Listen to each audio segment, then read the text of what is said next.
It's just a sign of the time. It's a positive vibe. Hello, hello, everyone, and welcome to another episode of Positive Vibes Only. I am your host, Nakia. Thank you so much for being here and joining in. Of course, first and foremost, shout out to everyone who has been contributing to the likes and the shares. Please continue to do so. Make sure you like, comment, share, and also subscribe to the YouTube and the BlackTube channel. Hey, Kenny, how are you? Thank you for joining and being here. Um, Thank you to everyone who's been sending the emails, the cash apps, the text messages, the thoughtful posts in the PVO group. Hello, everyone over there. How are you? Um, what else? I think that's it. Just thank you all for being here. I am in a good mood. I am tired.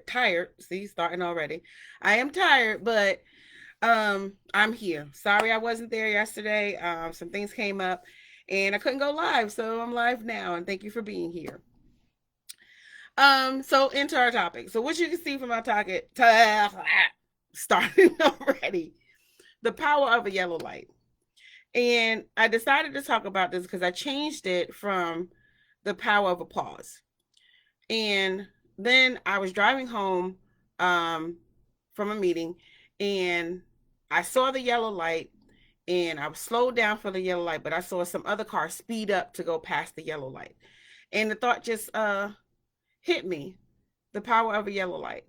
Sometimes in your life, you have to slow down.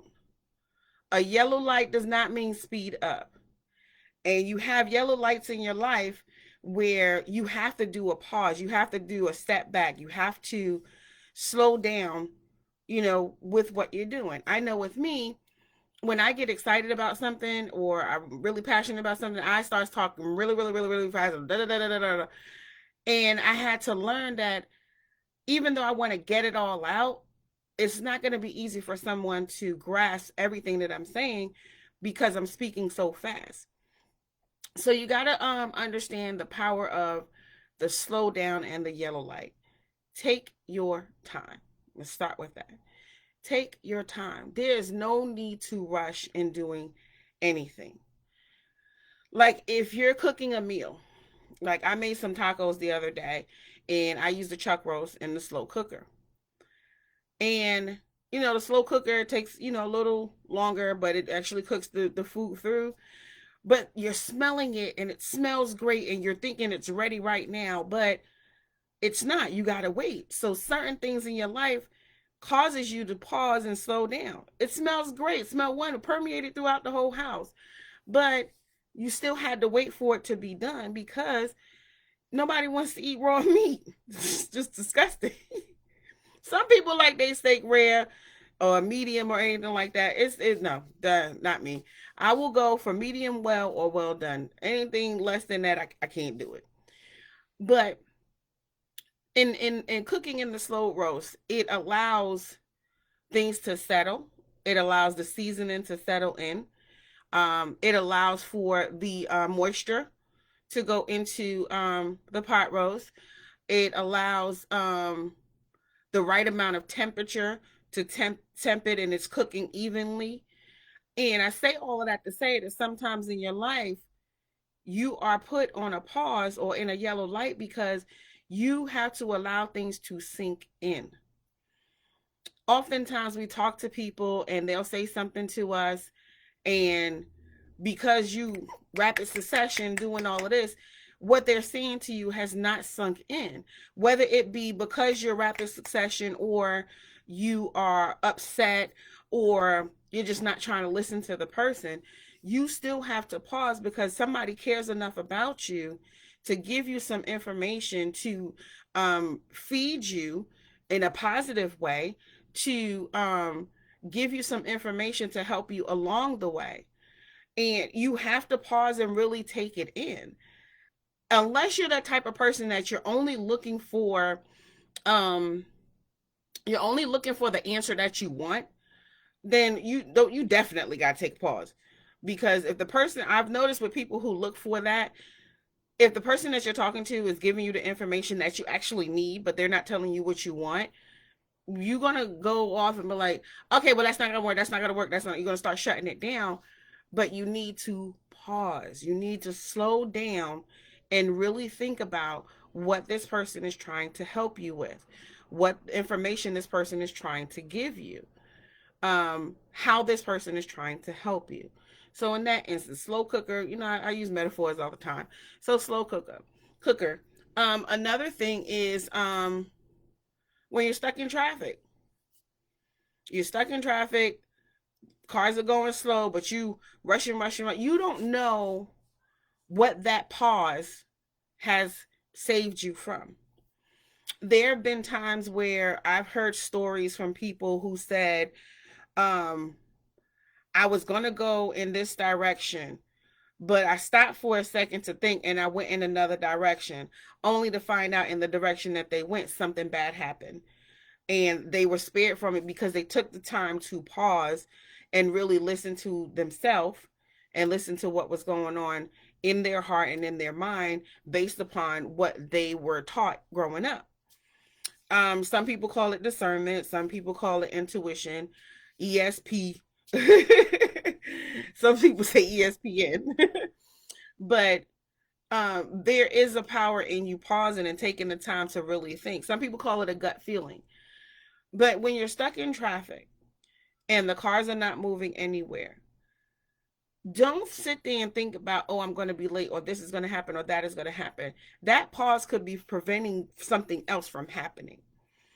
So, in how you turn it to a positive, while you're paused and while you're sitting there, you can sing a song to yourself. Um, you could think about, what you're going to cook for dinner, what you're going to have for lunch, depending on what time it is. Um, you can think happy thoughts, so make sure that you're thinking happy thoughts. But in sitting in traffic, it is another pause, um, because I think, well, I'm not going to say I think, I know that most of the time when you're stuck in traffic is because there was an accident. And the accident happened because the person was either paying attention, whoever it was, they're not paying attention, or they're rushing so fast to get to where they got to go that they're not paying attention to the cars in front of them. When I was in a car accident, I think it was I was pregnant with Liam. So it had to be 5 or 6 years ago. Um, and we're stuck in traffic. I'm on the interstate, have the babies with me so I could drop them off at the babysitter that I had at the time. And they're in the car with me and we're in traffic. So the traffic would speed up to 45, then it'll slow down. Speed up to 45, then it'll slow down.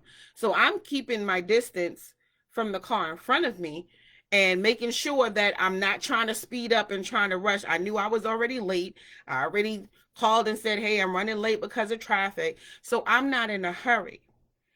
The next time we speed up, we slow down, I hear tires screech and boom, the person hit me from behind. Hit the back of the car. I jerked, turned this way to check on the kids to see if they're okay. I hit the car in front of me, which tore all this got tore up, my back, everything. Had whiplash and everything.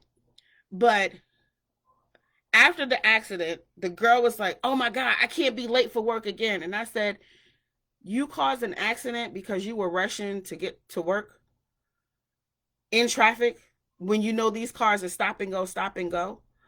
Rushing so fast to get to where she wanted to go. She hit the back of my car, tore my jank up. From her hitting the back of my car and hitting the front of my car, it tore my car up. Thank God I was able to get it repaired. The babies were fine, Wyatt and Paige, because they were in their car seats. I was in my seatbelt. But because I was pregnant, I had to go to the hospital because they wanted to make sure the baby was okay. And all of these things happened to me because somebody was in a rush and somebody was in a hurry. Rather than prepare yourself enough time to get to work in case there is traffic, you were rushing at the last minute and you rushed so bad that you hit and injured someone.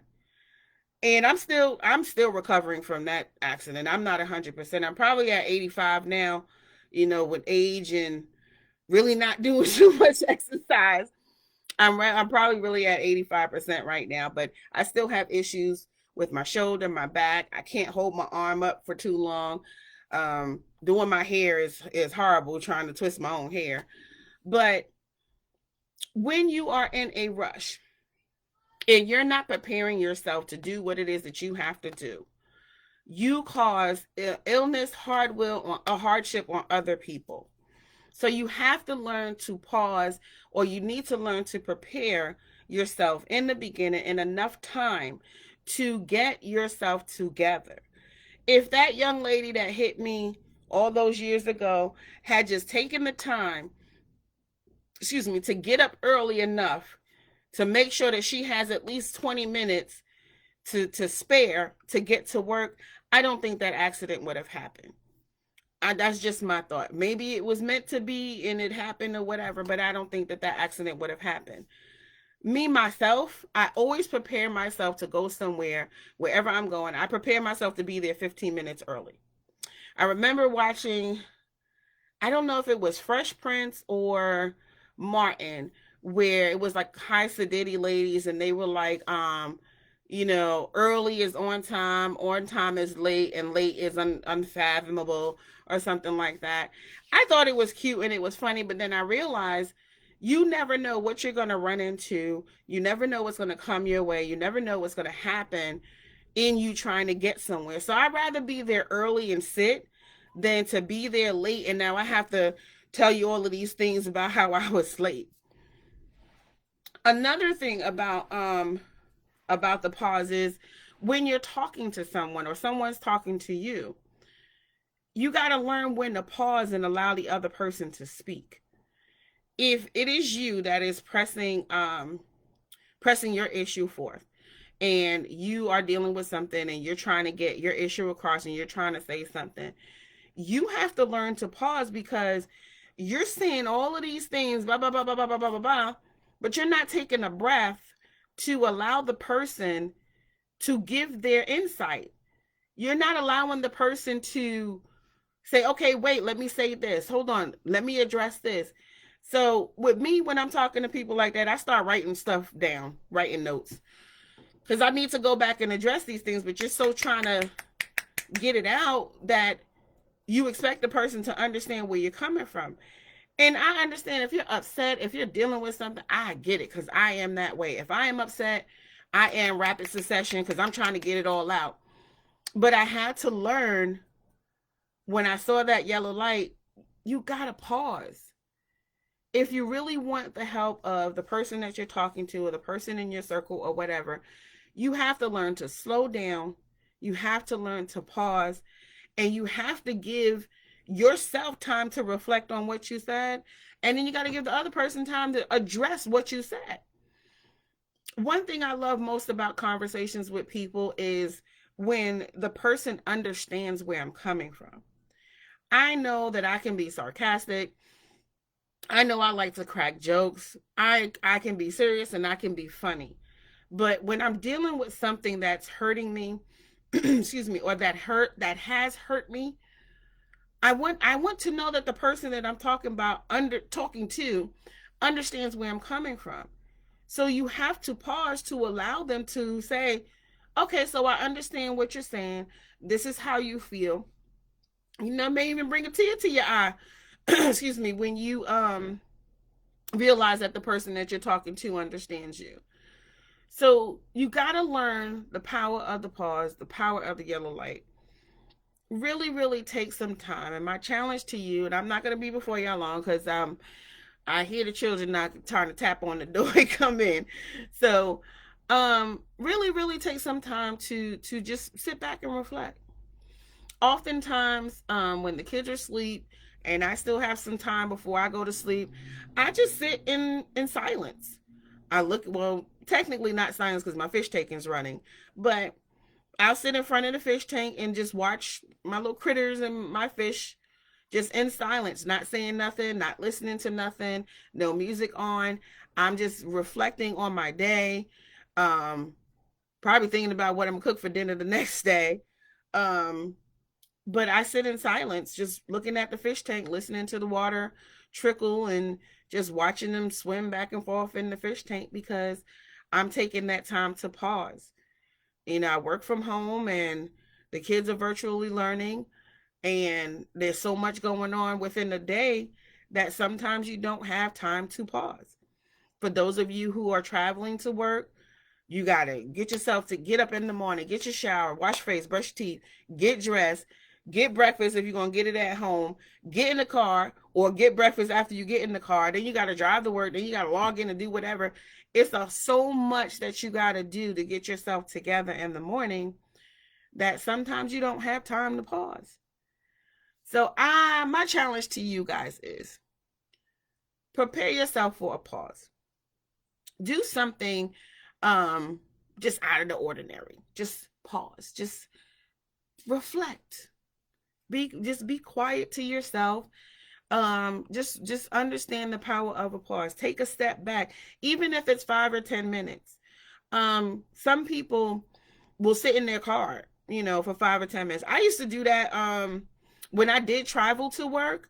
I would sit in the car. Now I know they know when I pull up because they know the time and they know when I pull up, mommy's here. But I will sit in the car for 10 minutes, 5 to 10 minutes, just to collect myself and get myself together. So whatever I dealt with in the day at work, it's not coming back home, to my family. It's kind of different now that you work from home, but I used to pause, just sit in my car and give myself that 5 or 10 minutes just to relax off the day, give myself some time, and then boom, come in the house and I'm in mommy mode. Hey, mommy, mommy, mommy, hey, hey, hey, hey, hey. Okay, let me get myself together. Let me take my shoes off, hang my bag up, you know. But yeah, just take that time to pause. Take that time to reflect. Understand the power of a yellow light. The yellow light means slow down, not speed up. And some people take that wrong because just imagine if you didn't time that yellow light right and you speeding up to get to that yellow light and it turns red, but you're going so fast that you can't slow down enough, and the car that's coming through, bam, hits you because you tried to speed through that light. We're not trying to cause any accidents. We want people to slow down. We want people to enjoy themselves and live a happy life. Okay? That is the end of our show.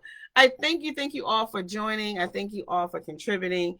Please remember to like, comment, and share on the YouTube channel, the BlackTube channel, Instagram, Facebook. We're on LinkedIn as well. So make sure that you are supporting the platform. If you'd like to see more videos like this, help us with the algorithm because the algorithm went down. Now our videos is not getting as many views as they were before. Don't know why. But, a like, a comment, a share, it costs you nothing, and we appreciate you. Get the positive vibes out there. Make sure that you are social distancing. Make sure that you are wearing your masks. Please make sure that you're wearing your masks. Wash your hands. Make great choices. Please. The coronavirus is still out there. We're still trying to fight it. We're still trying to get ourselves together. We may not be back to normal, but we're going to get there as if God's willing, we'll get there. I'm not even going to say if. God's willing, we'll get there. What they used to say, the old people used to say, the Lord's willing and the creek don't rise or something like that. But make great choices, people. Make sure that you are social distancing. Make sure you are wearing your mask. Wash your hands. And as I always say in closing, control the narrative. Keep it positive. Positive vibes only, guys. Thanks. Bye.